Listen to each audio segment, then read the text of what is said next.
ان الحمد للہ والصلاة والسلام علی نبی۔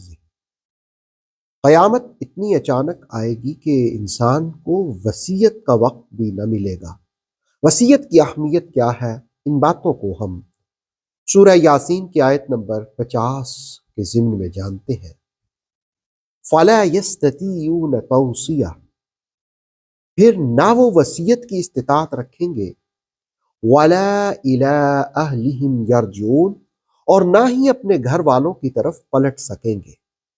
فَلَا يَسْتَطِيعُونَ تَوْصِيَةً وَلَا إِلَىٰ أَهْلِهِمْ يَرْجِعُونَ، then they will not be able to make a will or to return to their families۔ قرآن مجید سورہ یاسین کی 50 نمبر آیت سے پہلی والی آیت میں صیحہ واحدہ کا ذکر ہوا کہ ایک آسمانی چیخ جس سے قیامت قائم ہوگی، پہلا جو سور پھونکا جائے گا۔ اور اس آیت میں یہ بیان ہوا کہ اتنا اچانک یہ ہوگا کہ کسی کو وصیت کرنے کا موقع بھی نہیں ملے گا۔ انسان کی فطرت ہے کہ جس وقت انسان حادثات کا شکار ہوتا ہے تو گھر والوں کی طرف رجوع کرتا ہے۔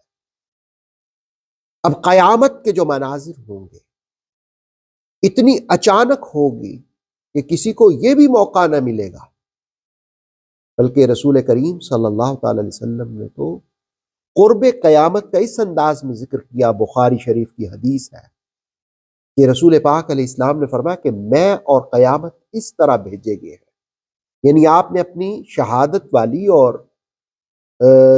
والی انگلی اور درمیانی انگلی دونوں کی طرف اشارہ کر کے کہا، یعنی رسول پاک علیہ السلام بھی قیامت سے قریب ہے۔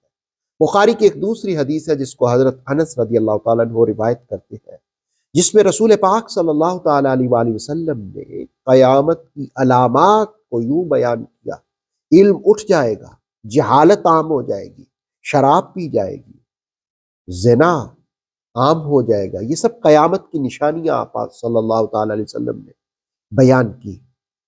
اور یہاں پر اس آیت میں کہا کہ فَلَا يَسْتَطِيعُونَ تَوْصِيَةً وَلَا إِلَىٰ أَهْلِهِمْ يَرْجِعُونَ، پھر نہ وہ وصیت کی استطاعت رکھیں گے اور نہ ہی اپنے گھر والوں کی طرف پلٹ سکیں گے۔ وصیت کی بڑی اہمیت ہے، خاص طور پر جس نے کسی کا کچھ دینا ہو اس کو ضرور وصیت کرنی چاہیے۔ مسلم شریف کی حدیث ہے اور بخاری نے بھی اس کو روایت کیا کہ رسول پاک صلی اللہ تعالی علیہ وسلم نے فرمایا کہ کسی مسلمان آدمی کے پاس کوئی ایسی چیز ہو جس میں وہ وصیت کرے تو اس کے لیے جائز نہیں ہے کہ وہ 3 راتیں بھی ایسے گزارے کہ اس کے پاس وصیت لکھی ہوئی موجود نہ ہو۔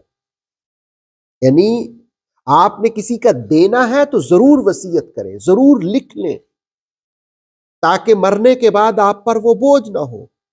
حضرت ابن عمر رضی اللہ تعالیٰ عنہ فرماتے ہیں کہ جس وقت میں نے یہ حدیث سنی تو میں نے تو 1 رات بھی وصیت کے بغیر نہیں گزاری۔ اور ابن ماجہ کی حدیث ہے کہ رسول پاک صلی اللہ علیہ وآلہ وسلم نے فرمایا کہ جو وصیت کرنے کے بعد فوت ہوا وہ سیدھے راستے پر ہے، وہ سنت پر فوت ہوا اور اس کی موت تقوی اور شہادت پر ہوئی، اور وہ اس حالت میں مرا کہ اللہ رب العالمین اس کی مغفرت کر دے گا۔ تو ہمیں اپنی زندگی میں جائزہ لینا چاہیے اور ہر وقت لیتے رہنا چاہیے۔ اگر کسی کی کوئی چیز ہمارے ذمے ہے تو ہمیں لکھ دینا چاہیے تاکہ ہمارے بعد ہمارے جو گھر والے ہیں وہ اس کی ادائیگی کر سکیں۔ اللہ رب العالمین کتاب مجید کو سمجھنے کی توفیق عطا فرمائے۔ آتھینٹک اسلامک نالج کے لیے نور وحی یوٹیوب چینل کو سبسکرائب کیجیے، بیل آئیکن کو پریس کرنا مت بھولیے۔ نور وحی فیس بک، انسٹاگرام اور ٹک ٹاک پیج کو بھی فالو کیجیے تاکہ ہماری ہر نیو ویڈیو آپ تک بر وقت پہنچ سکے۔